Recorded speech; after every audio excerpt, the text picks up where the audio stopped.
Hi guys, I'm Kristen and this is Kristen is Fully Booked. Today I want to talk about some upcoming new releases that have some to die for beautiful covers. Now, because I don't buy that many physical books, I also don't tend to fall into the trap of cover buy purchases. I do cover read some books, but with cover buys that doesn't really happen because I'm not buying that many books to begin with.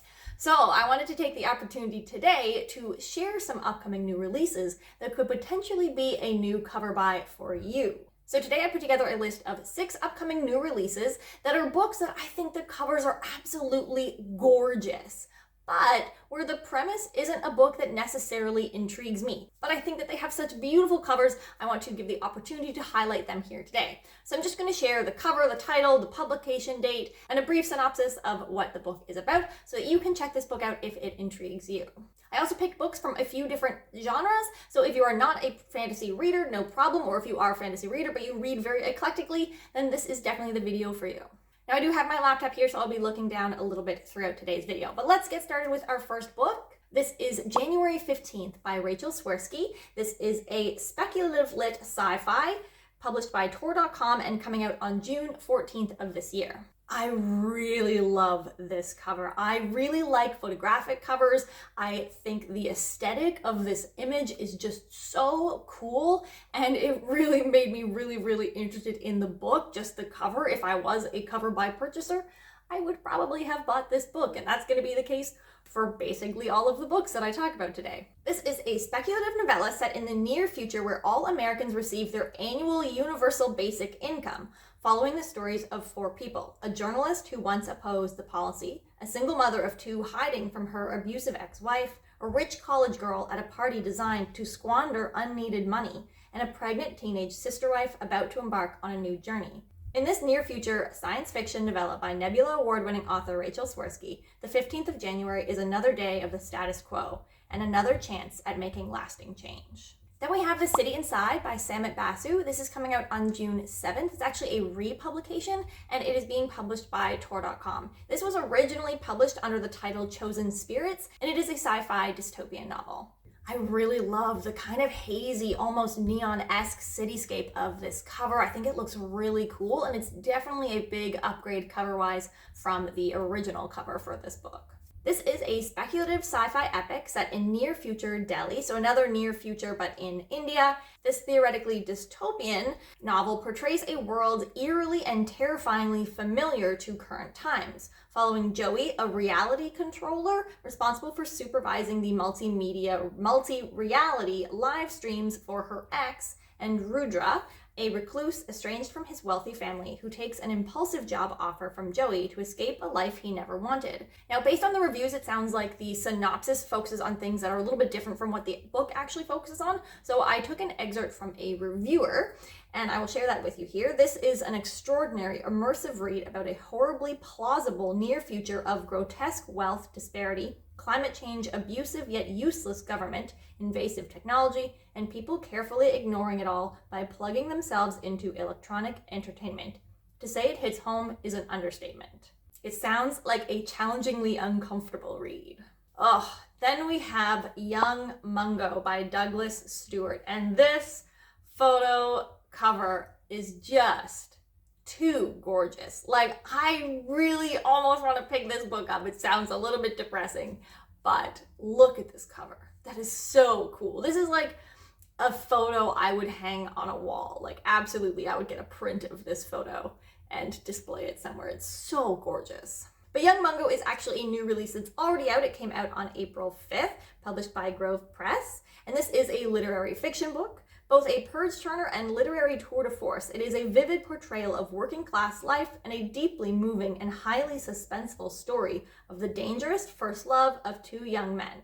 Growing up in a housing estate in Glasgow, Mungo and James are born under different stars. Mungo a Protestant and James a Catholic, and they should be sworn enemies if they're to be seen as men at all. Young Mungo is a gripping and revealing story about the bounds of masculinity, the divisions of sectarianism, the violence faced by many queer people, and the dangers of loving someone too much. Now, this is, of course, the same author of Shuggie Bain, which won the 2020 Booker Prize Award. So I think this is already going to be getting a lot of hype. It's not necessarily a book that I've heard about in my circles, but If I were to pick up a literary fiction in the next couple months or in the next few months, I would not pick this up, especially for that cover.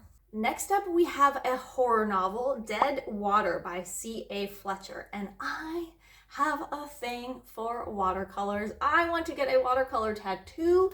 I think that this cover is just so cool. Like the simplicity with just the all white and the watercolor rabbit, I think is just absolutely stunning. I mean, I feel this way about all of the books, so you're absolutely going to hear this phrase or these phrases over and over again in this video, but gosh, I love this cover. Again, this is a print that I would hang on a wall, absolutely. But let me tell you about the book. So it is, as I said, by C.A. Fletcher, published by Orbit, and it is a horror novel coming out on July 19th, so in a couple months. A waterborne blight hits a remote community on a small island on the edge of the northern Atlantic. Rumor says the illness may be a waterborne neural infection from the shellfish farm, a case of mass hysteria, or even a long-buried curse. But when ferry service fails, inconvenience grows into a nightmarish ordeal as the outwardly harmonious fabric of the community is unnervingly torn apart.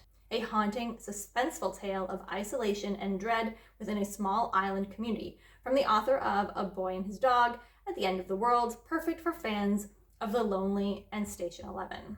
Another one coming out in the summer on August 9th is the thriller Stay Awake by Megan Golden, published by St. Martin's Press. Part of me feels like maybe I just like really good thriller covers. I don't know. And obviously I like photographic covers, and I just like the lighting with the red and the dark and the door being lit up and the other apartment being lit up. I just like this cover. Let me tell you about this thriller though, and I will say that the reviews, which I scanned briefly for this one, were really good. Liv Reese wakes up in the back of a taxi with no idea where she is or how she got there. She reaches for her phone to call for help, only to discover it's missing, and in its place is a blood-stained knife. That's when she sees that her hands are covered in black pen, scribbled messages like graffiti on her skin. Stay awake. 2 years ago, Liv was living her best life, dating a new man and thriving as a successful writer for a trendy magazine. Now she's lost and disoriented in a New York City that looks nothing like what she remembers. Liv finds herself on the run for a crime she doesn't remember committing as she tries to piece together the fragments of her life, but there's someone who does know exactly what she did, and they'll do anything to make her forget permanently. In the vein of S.J. Watson's Before I Go to Sleep and Christopher Nolan's cult classic Memento, Megan Golden's Stay Awake is an electrifying novel that plays with memory and murder. I think a bunch of people got advanced copies of this because it has over 1,000 reviews already and hasn't come out yet, and it has a 4.18 average on Goodreads. And again, the top couple reviews that show up are, holy crap, this book messed me up, but also describe it as one of the most exciting psychological thrillers they have ever read. And I'll swing a little bit back in the direction of fantasy for my final cover purchase recommendation list here for you with the book Wrath Goddess Sing by Maya Dean. This is a Greek mythology retelling coming out on June 7th, published by William Morrow. The lighting on this cover is just chef's kiss gorgeous. This is such a beautiful cover. And on top of that cover, this is an Own Voices Greek mythology retelling casting Achilles as a transgender woman. Here is the synopsis. Achilles has fled her home and her vicious Myrmidon clan to live as a woman with the Kalai, the transgender priestesses of Great Mother Aphrodite. When Odysseus comes to recruit the prince, Achilles, for a war against the Hittites, she prepares to die rather than fight as a man.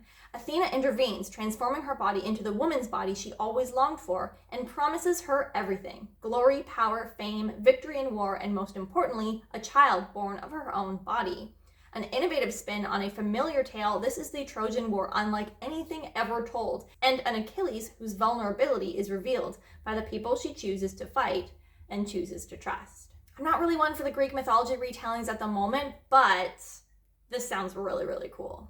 Okay, those are all of these 6 cover by books that I am sharing with you today. If this is something that you want me to keep doing in the future, if it's a type of video that you're interested in, definitely let me know down below. If you are going to get any of these books, based on the cover and the synopsis, let me know. I'm very interested to see what everyone thinks of these books when they come out. As I said, the more and more that I read the synopses, the more interested I became in each of those books, even though they are things that I don't necessarily tend to go towards. Maybe I should challenge myself to read all of these books as like an outside my comfort zone book recommendation. Now that I've said it, I kind of feel like I need to follow through on that. Well, that is it for me today. I will see you guys next time. Have a great day, everyone. Bye.